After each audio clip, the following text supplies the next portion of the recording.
First of all band എന്ന് പറയുന്നൊരു കോൺസെപ്റ്റില്ലേ, അപ്പോൾ അത് ഒത്തിരിയും പേർക്കും സത്യം പറഞ്ഞാൽ ഇപ്പോൾ ബാൻഡ് എന്നുള്ളൊരു കോൺസെപ്റ്റ് എന്താണെന്നുള്ളൊരു വ്യക്തമായൊരു ഐഡിയ ഇല്ലെന്നാണ് personally, it's strictly personal view തോന്നുന്നത്. കാരണം വെച്ചാൽ നമ്മൾ ബാൻഡ് കൾച്ചർ എന്ന് പറയുന്നത് അതിനെക്കുറിച്ചൊരു വ്യക്തമായ ഐഡിയ ഫസ്റ്റ് എല്ലാ മ്യൂസീഷ്യൻസിനും ഉണ്ടെങ്കിൽ നല്ലതാണ്. നമ്മൾ കേൾക്കണം ഒത്തിരി. ഇപ്പം ഇൻ്റർനാഷണൽ ബാൻഡ്സിൻ്റെ അവരുടെ ഹിസ്റ്ററി, അവരെങ്ങനെ വന്നു, അപ്പം അങ്ങനെ ഒത്തിരി ബാൻഡുകളെ കുറിച്ചൊരു റിസർച്ച് നടത്തിയാൽ മാത്രമേ എനിക്ക് ആ ഒരു കൾച്ചറിനെ കുറിച്ച് ഞാൻ പറയുന്നത്. അപ്പം കേരളത്തിൽ ഇപ്പോൾ ഞാൻ ഉൾപ്പെടുന്ന, ഇപ്പോൾ എനിക്ക് എൻ്റെ ബാൻഡെന്ന് പറഞ്ഞാൽ അത് തെറ്റിപ്പോയി, അവിടെ ബാൻഡല്ല എന്നുള്ളതാണ് സത്യം. ഇപ്പോൾ ജോബ് കുര്യൻ ഒരു ബാൻഡ്, എൻ്റെ ബാൻഡ് എന്ന് പറഞ്ഞാൽ അവിടെ പോയി, അവിടെ ഒരു സിംഗിൾ ഇൻഡിവിജ്വൽ എന്താ പറയുക ഡോമിനേറ്റഡ് കാര്യമാണ് പറയുന്നത്. അതല്ല എന്നെ സംബന്ധിച്ചുള്ള ബാൻഡ് എന്ന് പറയുന്നത്. അപ്പോൾ എനിക്കൊരു ബാൻഡില്ല സത്യം പറഞ്ഞു.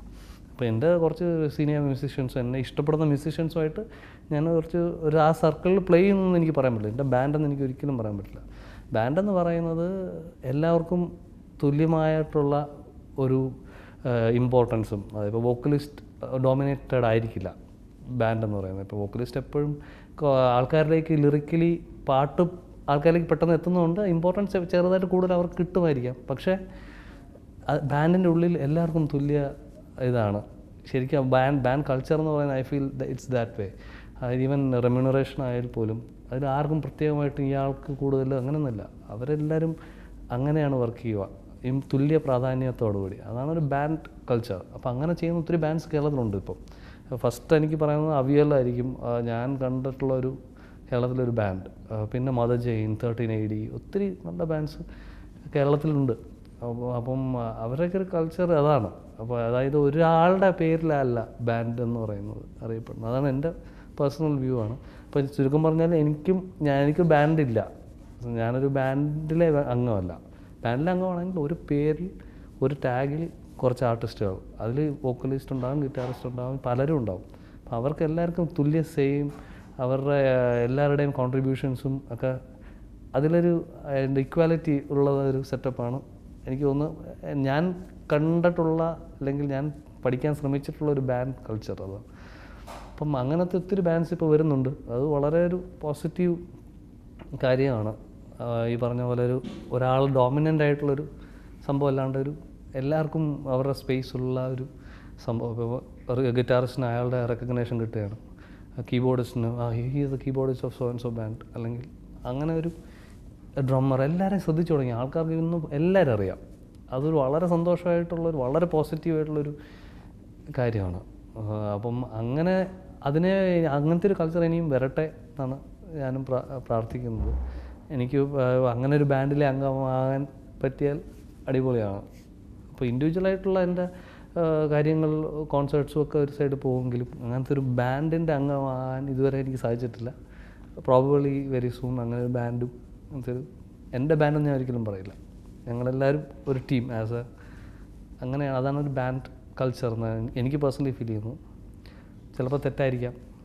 അവിയലിൽ തന്നെ റെക്സ് വിജയൻ എന്ന് പറയുന്ന ഒരു separate, he's a person, music ഡയറക്ടറാണ്. പുള്ളി പടങ്ങൾ വേറെ ചെയ്യുന്നുണ്ട്. പക്ഷേ when it comes to Avial, he's a member of Avial, മനസ്സിലായില്ല. അപ്പം അതിൻ്റെ അകത്തുള്ള അവരെല്ലാവരും തമ്മിലുള്ള ഇതെല്ലാം എനിക്കറിയാം. അപ്പം അങ്ങനെയാണ് അവർ പ്രോപ്പർ ബാൻഡ് കൾച്ചർ ഉണ്ട് അതിൽ. മദർ ജെയിൻ, 13AD ഒക്കെ പഴയ ഉഗ്രൻ ബാൻഡുകളാണ്. അപ്പോൾ റെക്സ് ബാൻഡ്, അപ്പം അതിലൊക്കെ മെമ്പേഴ്സ് എല്ലാവരും തമ്മിൽ ഷെയർ ചെയ്യുന്ന ഒരു വൈബും കെമിസ്ട്രിയും ആൻഡ് മ്യൂസിക്കിൻ്റെ തന്നെ ഒരാൾ ഡോമിനൻ്റ് ആയിട്ട് തീരുമാനിക്കുന്ന സംഭവമല്ല. എല്ലാവരുടെയും അഭിപ്രായങ്ങൾക്കും വാല്യൂ ഉണ്ട്. എല്ലാവർക്കും അവരവരുടെ ഇമ്പോർട്ടൻസും പേയ്മെൻറ്റ് ഈവൻ റെമ്യൂണറേഷൻ വൈസും എല്ലാം അതിൻ്റെ ഒരു ഹൈറാർക്കി കുറവാണെന്നുള്ളതാണ് ഞാൻ ഉദ്ദേശിച്ചത്.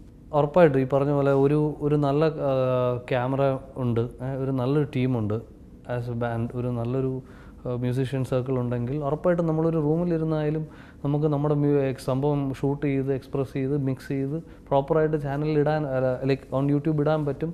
ഒത്തിരി പേരിലേക്ക് അത് ഫേസ്ബുക്ക് വഴിയും എന്ന സോഷ്യൽ മീഡിയ വഴി ഷെയർ ചെയ്ത് if music is good people appreciate.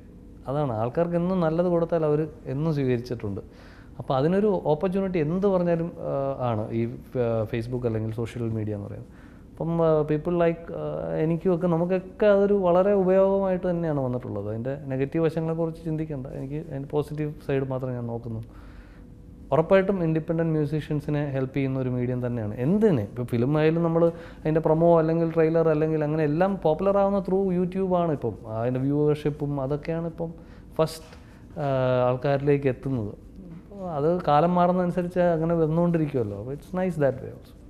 I personally feel that studio singing എന്നെ സംബന്ധിച്ചിടത്തോളം കുറച്ച് ടെൻഷനും ഇച്ചിരി കൂടുതലാണ് എനിക്ക് അതിൽ. കാര്യം ഈ പറയുന്ന പോലെ പ്രിസൈസ്ഡ് ആയിട്ട് മ്യൂസിക് ഡയറക്ടറിന് വേണ്ടിയ ഒരു ഔട്ട്പുട്ട് നമ്മൾ കൊടുക്കാൻ ബാധ്യസ്ഥനാണ് അവിടെ ചെന്ന് നിൽക്കുമ്പോഴേ. അപ്പോൾ അതൊരു പ്രഷർ കൂടുതലാണ്. ലൈവ് എന്ന് പറയുമ്പോൾ ആ വൈബ് ടു മച്ച്, ആ വൈബിൽ കൂടെയാണ് എല്ലാം സംഭവിക്കുന്നത്. അപ്പോൾ ക്രൗഡെന്ന് പറയുന്ന ആ ഒരു ഫോഴ്സ് ഭയങ്കര ഒരു ഫോഴ്സാണ്. അവർ നമ്മളെ പോസിറ്റീവായിട്ട് ഡ്രൈവ് ചെയ്താൽ നമ്മുടെ ഉള്ളിലോ മാക്സിമം ആസ് എ പെർഫോമർ നമ്മൾ അവരെ എൻ്റർടൈൻ ചെയ്യുക എന്നുള്ളതാണ്. അത് ഒരു അഡ്രിനാലിൻ എന്തായാലും അതിലെനിക്ക് കിട്ടാറുണ്ട് ലൈവിൽ. എസ്പെഷ്യലി ആദ്യം ഒരു ടെൻഷനൊക്കെ ഉണ്ടെങ്കിലും ക്രൗഡ് പോസിറ്റീവ് ആണെങ്കിൽ എനിക്ക് പറ്റുന്നത് അവർക്ക് വേണ്ടി ഞാൻ ചെയ്യാറുണ്ട്. അപ്പം I enjoy live like anything. ഈ പറഞ്ഞ പോലെ studio singing, play back singing എന്നൊക്കെ പറയുമ്പോൾ നമ്മൾ പ്രാക്ടീസ് ചെയ്ത് അത്രയ്ക്കും ആ ചലഞ്ചിലേക്ക് എത്തിക്കൊണ്ടിരിക്കണം. ഡെയിലി നമ്മളത് ടച്ചിൽ നിന്ന് അങ്ങനെ തന്നെ ചെയ്യണം. അപ്പം അത് ഞാൻ ചെയ്യാറുണ്ട്. എൻ്റെ സൈഡിൽ നിന്നുള്ളൊരു എഫേർട്ട് ഞാൻ ഇടാറുണ്ട്. അപ്പം സ്ലോലി സ്റ്റുഡിയോ സിംഗിങ് ഞാൻ ഡെവലപ്പ് ചെയ്ത് വരുന്നുണ്ടെന്നാണ് എൻ്റെ വിശ്വാസം. ഐ ഫീൽ നൈസ് ബോത്ത്, രണ്ടും നന്നായി തോന്നുന്നു.